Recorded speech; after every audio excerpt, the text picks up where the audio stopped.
নমস্কার বন্ধুরা, পূজা পার্থ ক্রিয়েশন চ্যানেলে নতুন একটা ভিডিওতে সবাইকে অনেক ওয়েলকাম ও ভালোবাসা। আশা করছি সবাই ভালো আছেন, সুস্থ আছেন। আমরাও বেশ ভালো আছি, সুস্থ আছি। তো অন্য দিনের মতো আজকেও একটা রেসিপির ভিডিও নিয়ে তোমাদের কাছে হাজির হয়েছি। তো রেসিপির ভিডিওটা হচ্ছে, আজকে আমি বানাতে চলেছি সোয়াবিন চিলি। তো এই ফার্স্ট টাইমই বানাচ্ছি, যদি কোথাও ভুল হয়ে থাকে তোমরা একটু কমেন্টে আমাকে জানিয়ে দিও। তো এখানে দেখো আমি কি কি নিয়েছি। সয়াবিনটাকে আগে আমি এখানে একটু জলটা গরম করে সেদ্ধ করে নিয়েছি। এখানে রসুন কুচি নিয়েছি, এখানে দেখো লঙ্কাটাকেও আমি কুচো করে কেটে নিয়েছি, আর এখানে একটা বড় সাইজের একটা পেঁয়াজ কুচো করে নিয়েছি। আর এখানে দেখো ক্যাপসিকাম, দু রকমের ক্যাপসিকাম, তার কারণ একটা ক্যাপসিকাম অনেকটাই হলুদ হয়ে গিয়েছিল, পেকে গিয়েছিল, আর একটা কাঁচা ছিল। তো চলো দেখতে থাকো ভিডিওটা। তো বন্ধুরা দেখো, এখানে সয়াবিনগুলো ভালোভাবে জলটা ছড়িয়ে নিয়েছি। তো এর মধ্যে এর সঙ্গে কি কি আমি অ্যাড করছি সেগুলো তোমরা দেখে নাও।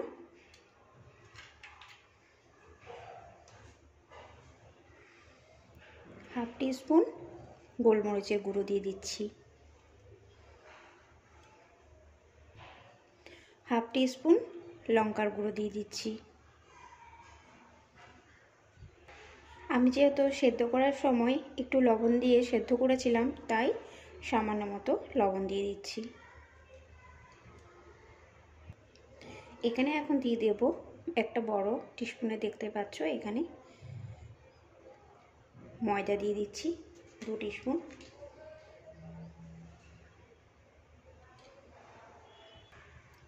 এখন দিয়ে দিচ্ছি 1 টিস্পুন সয়া সস।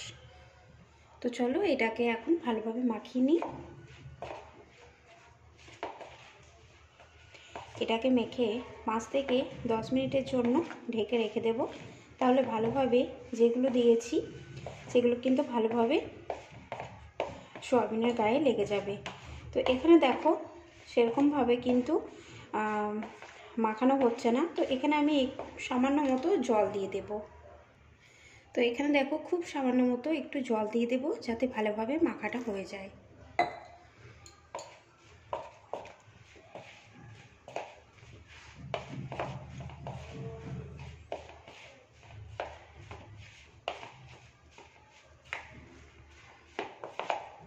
তো দেখো খুব সুন্দরভাবে কিন্তু মাখানো হয়ে গিয়েছে। তো এটাকে আমি 5 থেকে 10 মিনিটের জন্য ঢেকে রেখে দেব। তো এখানে কিছুটা জল নিয়ে নেব।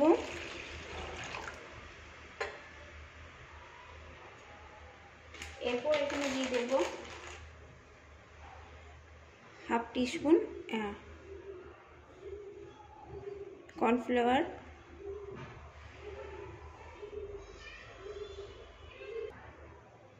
एक टीस्पून सोया सस। বাড়িতে যেহেতু গ্রিন চিলি নেই, তাই এখানে আমি হাফ টিস্পুন লঙ্কার গুঁড়ো দিয়ে দিচ্ছি, 1 টিস্পুন টমেটো সস।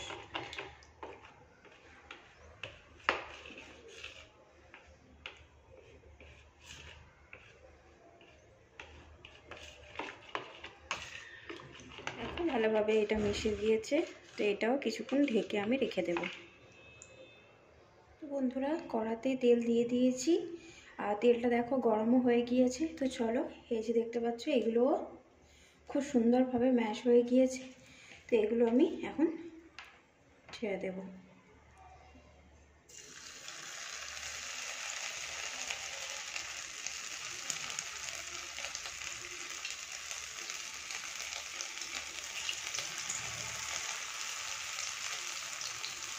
আর এই সময় কিন্তু গ্যাসের স্টিমটাকে একদম লো রাখতে হবে, নাহলে কিন্তু এগুলো পুড়ে যেতে পারে।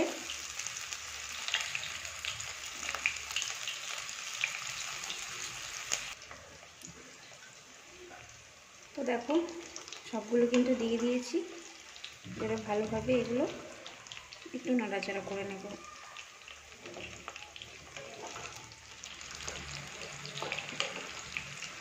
তো দেখো ভাজা কিন্তু হয়ে গিয়েছে, এগুলো আমি এখন তুলে নেব।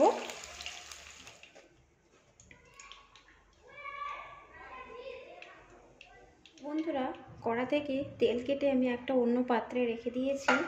এখন আমি দিয়ে দেব এখানে রসুন কুচো আর দিয়ে দেবো এখানে লঙ্কা কুচো।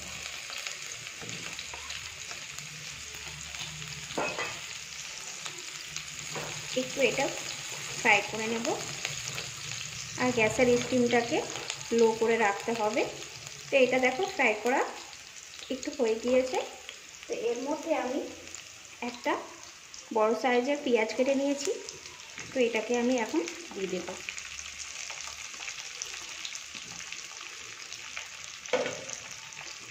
একটু এটা ভালো করে নাড়াচাড়া করে নেব।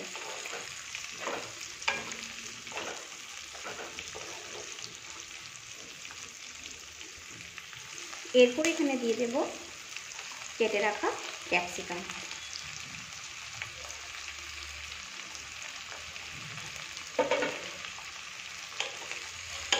আবার একটু নাড়াচাড়া করে নেব, খুব বেশি কিন্তু ভাজবো না।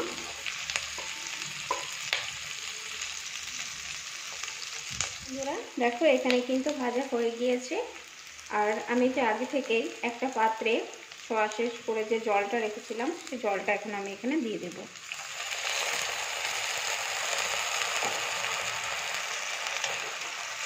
একটু ভালোভাবে নাড়াচাড়া করে নিতে হবে।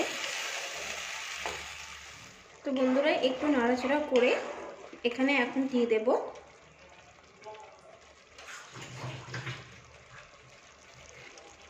স্বাদ মতো লবণ,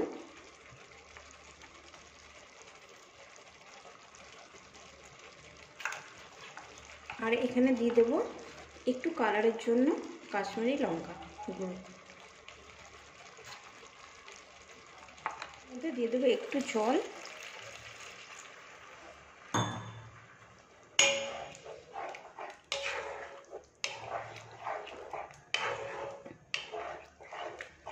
তো বন্ধুরা, এই সয়াবিন চিলি টেস্টি রেসিপিটা তোমাদের কেমন লেগেছে তোমরা কমেন্টে জানিয়ে দিও।